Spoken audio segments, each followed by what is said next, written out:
The scanner in Bay 3 had not surprised me in 6 years. I'd run intakes on 19 species since Brackett Community College opened its refugee enrollment track. I'd seen Dravery with 3 hearts, Sulci with respiratory sacs where lungs should be, one Teth navigator whose blood pressure registered in a range my equipment didn't have numbers for. The scanner beeped. I noted the values. I pointed to the signature line.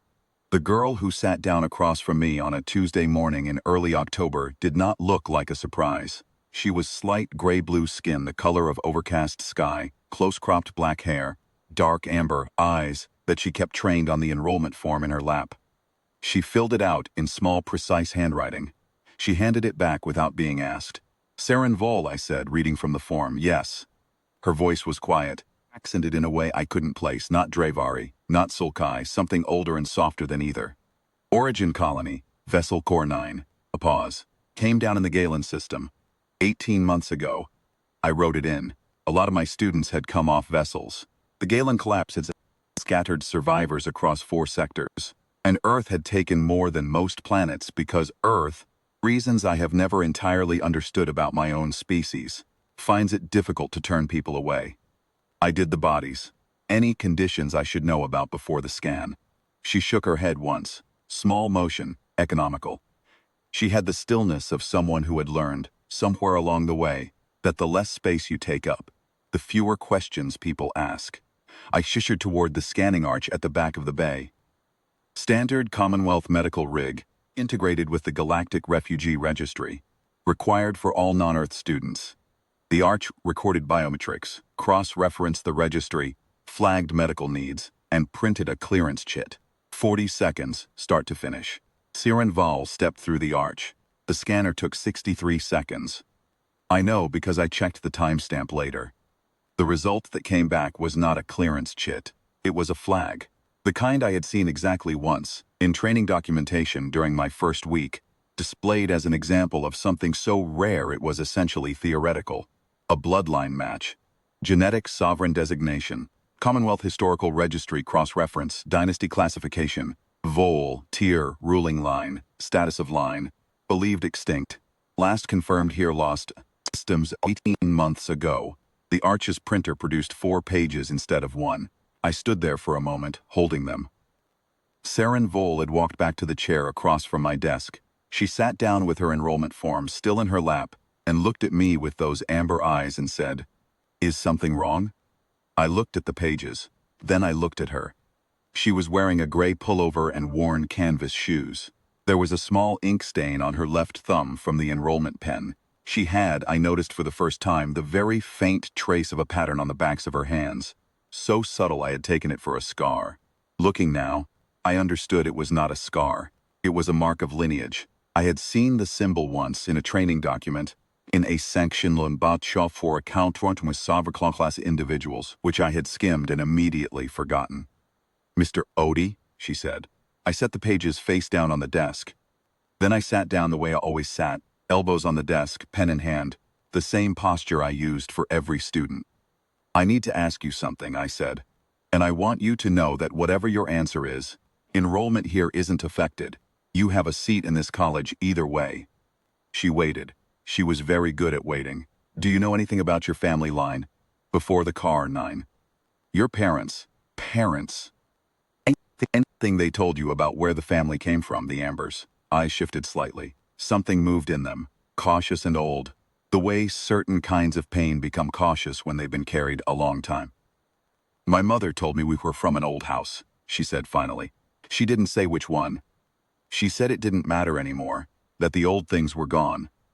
She said the only thing left to do was learn and survive." She paused. "She didn't survive the Galen collapse. She put me on an evacuation pod."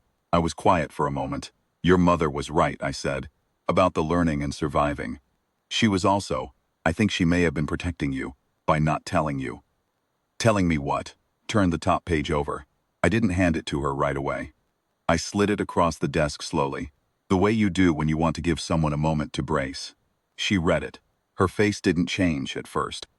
Then something in it went very still, thin, a way that was different from the self-contained stillness I had seen since she sat down. This was the stillness of a person standing at the edge of something enormous, not yet sure whether to step. "This says," she began. "Yes. This says I'm, yes." She looked at the page again. Then she looked up at me, and for the first time since she had walked into Bay 3, she looked like she didn't know what to do with her hands. "I don't." She stopped. Started again. "I've been on Earth for 11 months. I've been working in a packaging warehouse.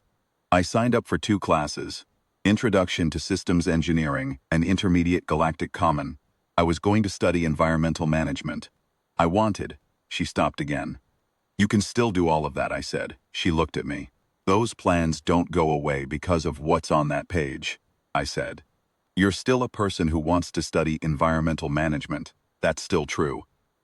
The only thing the scan changed is what other people are going to call you, and that's their adjustment to make, not yours." She was quiet a long time. Long enough that I filled my coffee from the thermos on my desk and did not say anything else, because some moments don't benefit from more words. Then she said, very quietly, "Did you know that the Vol seat has been empty for 18 months? Since the collapse." I didn't know anything about the Vol until 40 minutes ago, I admitted. Half the Commonwealth has been arguing about succession. 3 proxy governments. 2 systems in dispute. She looked at the page again. My mother knew. She knew, and she put me on a pod to a refugee processing center.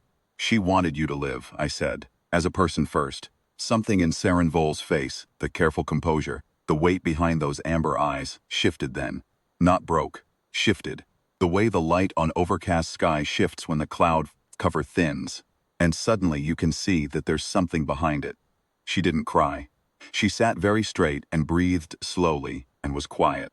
I put the remaining 3 pages in an envelope and sealed it, and wrote her name on the front, and then I set it in front of her without comment. The Commonwealth Diplomatic Consulate called the college switchboard 47 minutes later. The automated bloodline flag had gone to them the same moment it had come to my printer.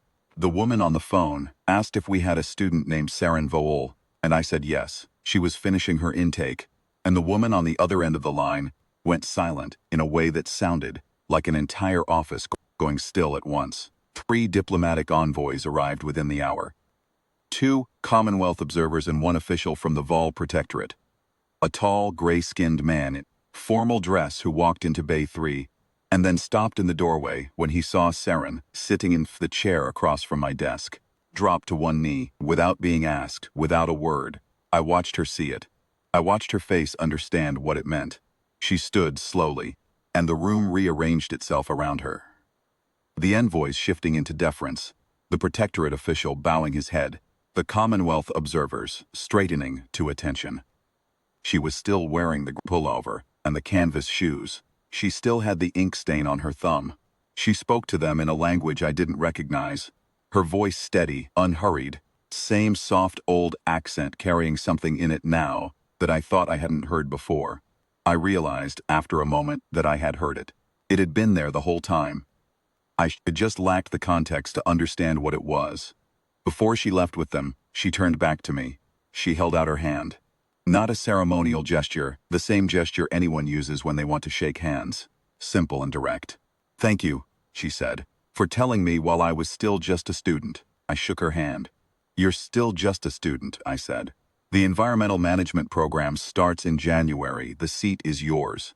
She looked at me for a moment with those amber eyes, and I thought I saw something in them that was not quite a smile, but was in the same neighborhood as one.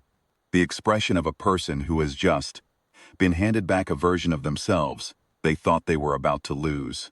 Then she walked out with the envoys, and Bay 3 was quiet. I picked up the enrollment form she had left on the chair. Small, precise handwriting. The ink stain from the enrollment pen had transferred faintly to the bottom corner of the page. A small smudge in the shape of a thumb. I filed it under V. She came back in January.